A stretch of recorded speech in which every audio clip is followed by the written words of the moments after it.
கட்சிகள் எல்லாம் ஏதாவது ஒரு சின்ன முடிவு எடுக்கணும்னா கூட பொதுக்குழு, செயற்குழு, உயர்நிலை குழு, அந்த குழு, இந்த குழுன்னு குழுவை கூட்டி தான் ஒரு சின்ன முடிவு கூட எடுப்பாங்க.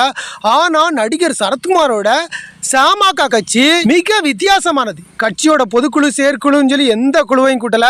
நேற்று ராத்திரி 2 மணிக்கு திடீர்னு தூக்கத்தில் எழுந்த சரத்குமார் தன் மனைவி கிட்ட நான் சமக கட்சியை பாஜகவோட இணைக்க போறேன்னு சொன்னதாகவும், அதுக்கு அவரோட மனைவி ராதிகா நீங்க எந்த முடிவு எடுத்தாலும் அதுக்கு நான் உறுதுணையா இருப்பேன்னு சொன்னதாகவும், மறுநாள் காலையில் அதாவது இன்னைக்கு காலையில் சமக கட்சியை பாஜகவோட இணைச்சு விட்டதாகவும் அந்த கட்சியோட இணைப்பில் அவர் பேட்டியில் சொல்லியிருக்காரு.